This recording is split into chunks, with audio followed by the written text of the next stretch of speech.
Shalom bagi Bapak Ibu Saudara kasih di dalam nama Yesus.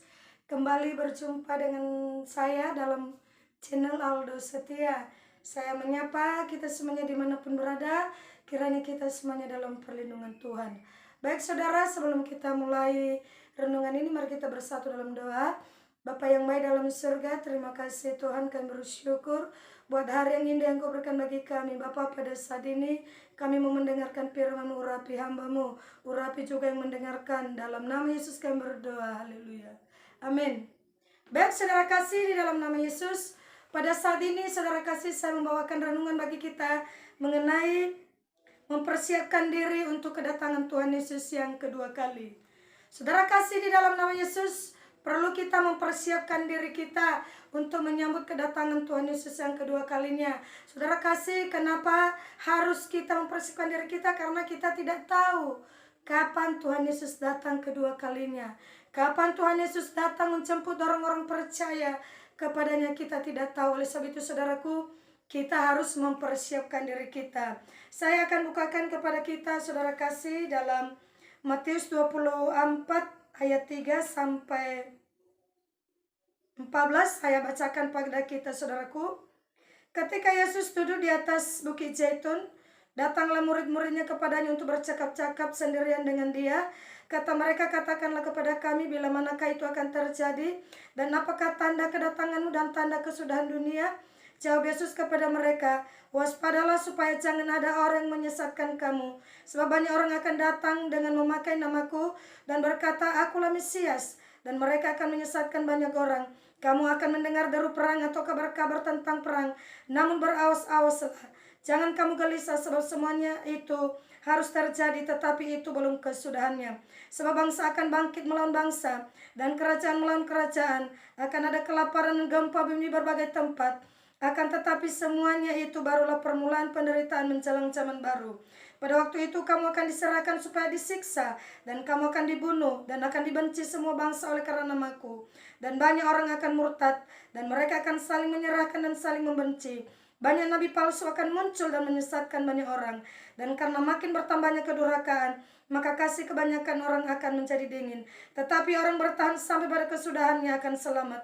Dan Injil kerajaan ini akan diberitakan di seluruh dunia, mencari kesaksian bagi semua bangsa. Sesudah itu barulah tiba kesudahannya. Nah, saudara kasih, di dalam nama Yesus di sini dikatakannya, saudara kasih, murid-murid Tuhan Yesus bertanya kepada Tuhan. Dikatakannya, kapan tanda kesudahan dunia? Lalu berkata di sini dikatakannya, waspadalah supaya jangan ada orang menyesatkan kamu. Sebab banyak orang akan memakai namaku dan berkata, akulah Mesias. Dan mereka akan menyesatkan banyak orang. Saudara kasih, di dalam nama Yesus, ada sekarang banyak penyesat-penyesat saudara kasih. Ada yang berkata kalau Tuhan Yesus itu sudah datang di dalam rupa manusia, kita tidak perlu lagi menunggu Tuhan Yesus yang sesungguhnya. Saudara kasih, dalam nama Yesus, banyak orang saudara kasih ya, yang disesatkan oleh mereka. Saudara kasih, di dalam nama Yesus, makanya perlu kita dekat dengan Tuhan. Perlu kita saudara kasih mengetahui firman Tuhan, supaya kita jangan ikut disesatkan. Saudara kasih, dalam nama Yesus, di sini juga dikatakan, kamu akan mendengar deru perang dan kabar-kabar tentang perang. Banyak sekarang tuh saudara kasih ya, perang saudaraku ya, perang antara Ukraina dengan Rusia saudaraku, banyak korban-korban jiwa. Antara Palestina dengan Israel semakin memanas. Saudara kasih, di dalam nama Yesus, itulah tanda kesudahan dunia. Tetapi firman Tuhan berkata, di sini dikatakannya, janganlah kamu gelisah. Semuanya itu harus terjadi, tetapi itu belum kesudahannya. Saudara kasih, di dalam nama Yesus, di sini dikatakannya, sebab bangsa akan bangkit melawan bangsa, kerajaan akan bangkit melawan kerajaan. Saudara kasih, di dalam nama Yesus, banyak sekarang bangsa bersaing saudaraku ya, saling bersaing untuk perang ekonomi. Saudara kasih, antara Tiongkok dengan saudara kasih Amerika, mereka bersaing secara ekonomi. Saudara kasih, di dalam nama Yesus, mari kita berawas-awas, mari kita berjaga-jaga. Di sini lagi dikatakannya saudara kasih, akan ada kelaparan di berbagai tempat. Sudah terjadi saudara kasih, di mana-mana ada kelaparan. Harga semakin naik saudaraku, kelaparan semakin bertambah-tambah dan tingkat kemiskinan bertambah-tambah. Saudara kasih, dalam nama Yesus akan banyak gempa bumi di berbagai tempat. Saudara kasih, gempa di mana-mana, kebakaran di mana-mana, tanah longsor di mana-mana, banjir di mana-mana. Bahkan sekarang saudara kasih, demo di mana-mana di seluruh Indonesia sedang terjadi demo. Itu saudaraku tanda-tanda kesudahan dunia, tanda-tanda kedatangan Tuhan. Mari jangan kita tidur rohani kita. Mari jangan kita lalai, jangan kita lengah saudaraku. Kita persiapkan diri kita. Kita persiapkan rohani kita. Saudara kasih, sudahkah kita siap? Seandainya Tuhan datang pada malam hari ini, sudahkah kita siap? Saudara kasih, di dalam nama Yesus, di sini dikatakannya juga, kamu akan diserahkan supaya disiksa. Kamu akan dibunuh dan dibenci semua bangsa oleh karena namaku.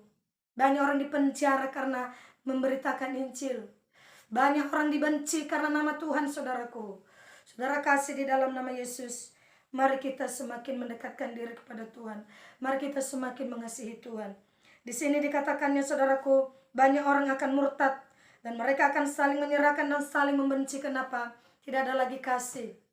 Bertambah-tambah kedurhakaan, tidak lagi mengasihi. Sekarang saudaraku, viral saudara kasih ya, seorang ibu membunuh anaknya. Banyak sekarang saudaraku terjadi. Dan ada juga anak-anak membunuh orang tuanya. Kenapa? Tidak ada lagi kasih di dunia ini, saudaraku. Mari kita sebagai anak-anak Tuhan, jangan kita kehilangan kasih. Mari minta terus kasih Tuhan setiap hari untuk memenuhi hati kita, supaya kita hidup dalam kasih. Mari kita lebih mengasihi Tuhan dan lebih mengasihi sesama kita, saudaraku. Jangan kita mau ditipu oleh akhir zaman ini, saudaraku ya. Dan di sini dikatakannya, saudara kasih, tetapi orang bertahan sampai pada kesudahannya akan selamat. Kenapa? Karena banyak goncangan, banyak aniaya, banyak pergumulan, tetapi kita harus bertahan. Karena orang bertahan itulah yang akan selamat. Saudara kasih, di dalam nama Yesus, mari terus mempersiapkan diri kita. Di dalam Matius 24 ayat 37 di sini dikatakannya, sebab sebagaimana halnya pada zaman Nuh, demikian pula halnya kelak pada kedatangan anak manusia. Sebab sebagaimana mereka pada zaman sebelum air bah itu, makan dan minum, kawin dan mengawinkan, sampai kepada hari Nuh masuk ke dalam bahtera, dan mereka tidak tahu akan sesuatu sebelum air bah itu datang melenyapkan mereka semua. Demikian pula halnya kelak pada kedatangan anak manusia. Saudara kasih, di dalam nama Yesus, pada kedatangan anak manusia dikatakannya sama seperti pada zaman Nuh. Kawin mengawinkan, cerai saudaraku, rumah tangga hancur sekarang, saudara kasih. Banyak saudara kasih rumah tangga hancur, banyak saudara kasih kawin cerai, udah kawin cerai lagi, kawin lagi cerai lagi. Itu seperti itulah pada zaman Nuh. Sekarang juga sudah terjadi. Saudara kasih, dalam nama Yesus, di sini dikatakannya, saudaraku, dan mereka tidak tahu akan sesuatu sebelum air bah itu datang dan melenyapkan mereka semua. Demikian pula halnya kelak pada kedatangan anak manusia. Kita tidak tahu suatu saat Tuhan akan datang, saudaraku. Sekarang sudah terjadi kawin mengawinkan, cerai menceraikan. Saudara kasih, dalam suatu saat Tuhan pasti datang. Mari saudaraku, kita berjaga-jaga. Mari kita, saudara kasih, mempersiapkan diri kita. Di sini firman Tuhan berkata, di dalam Matius 24 ayat 46 berkata, berbahagialah hamba yang didapati tuannya melakukan tugasnya itu ketika tuannya itu datang. Saudara kasih, mari saudara kasih, sebelum Tuhan datang, mari kita giat melakukan pekerjaan Tuhan. Mari kita, saudara kasih, giat untuk melayani Tuhan, supaya di sini dikatakannya, berbahagialah hamba yang didapati tuannya sedang bekerja. Berbahagialah kita pada saat kedatangan Tuhan Yesus kedua kalinya, kita sedang melayani Tuhan. Jangan saudaraku dalam keadaan marah Tuhan datang. Jangan pada saat kita lagi tertidur rohani kita Tuhan Yesus datang. Jangan pada saat kita lagi jatuh dalam dosa Tuhan Yesus datang. Saudara kasih, di dalam nama Yesus, kita akan tinggal. Kita tidak akan ikut terangkat kalau kita di dalam dosa pada saat Tuhan Yesus datang. Tetapi kalau pada saat Tuhan Yesus datang, kita lagi melayani, kita lagi berdoa, kita lagi menyembah Tuhan, maka kita akan terangkat bersama-sama dengan Tuhan. Saudara kasih, di dalam nama Yesus, mari kita melihat zaman ini, saudara. Mari kita buka mata kita. Mari kita buka mata rohani kita, saudaraku. Kita lihat tanda-tanda yang sudah terjadi. Sudah semakin genap, saudaraku. Injil kerajaan Allah diberitakan, saudara kasih, itulah tanda kesudahan dunia, saudaraku. Saudara kasih, dalam nama Yesus, sekarang Injil diberitakan di mana-mana. Di dalam YouTube saudaraku, satelit-satelit saudaraku, banyak sekarang berita Injil disampaikan. Suatu saat Tuhan akan datang. Saudara kasih di dalam nama Yesus. Di sini dikatakannya dalam 2 Petrus 3 ayat 8, firman Tuhan berkata, akan tetapi saudara-saudaraku yang kekasih, yang satu ini tidak boleh kamu lupakan, yaitu bahwa di hadapan Tuhan satu hari sama seperti 1000 tahun, dan 1000 tahun sama seperti satu hari. Mungkin saudara kasih kita bertanya-tanya di dalam hati kita, sebelum saya lahir dulu, waktu saya masih kecil, kedatangan Tuhan sudah diberitakan. Saya masih anak-anak, kedatangan Tuhan sudah diberitakan. Orang tua saya juga masih anak-anak. Dia cerita kepada saya bahwasanya dulu juga dikatakan Tuhan Yesus akan datang. Kenapa sampai sekarang Tuhan belum datang? Saudara kasih dalam nama Yesus, ini jawabannya. Dikatakannya saudaraku, jangan kamu lupa, satu hari di hadapan Tuhan sama dengan 1000 tahun. Dan 1000 tahun sama dengan satu hari. Saudara kasih di dalam nama Yesus, dari zaman Adam dan Hawa saudaraku ya, zaman Adam dan Hawa ke zaman Abraham itu 2000 tahun saudaraku. Dari zaman Abraham ke zaman Tuhan Yesus 2000 tahun. Dan zaman Tuhan Yesus ke zaman kita saudaraku sudah lebih 2000 tahun. Artinya saudara kasih sudah genap 6 hari. Sekarang saudara kasih sudah memasuki hari ke-7. Kita sudah melewati 22 tahun. Saudara kasih dalam nama Yesus, sekarang hari peristirahatan. Saudara kasih hari ke-7, hari istirahat. Saudara kasih artinya saudaraku sudah diambang pintu. Hari-hari kedatangan Tuhan sudah semakin dekat. Ini udah hari ke-7 saudaraku. Di dalam hari ke-7 Tuhan beristirahat. Artinya Tuhan akan datang. Sebentar lagi, tinggal detik-detiknya. Jangan katakan masih lamanya Tuhan itu datang.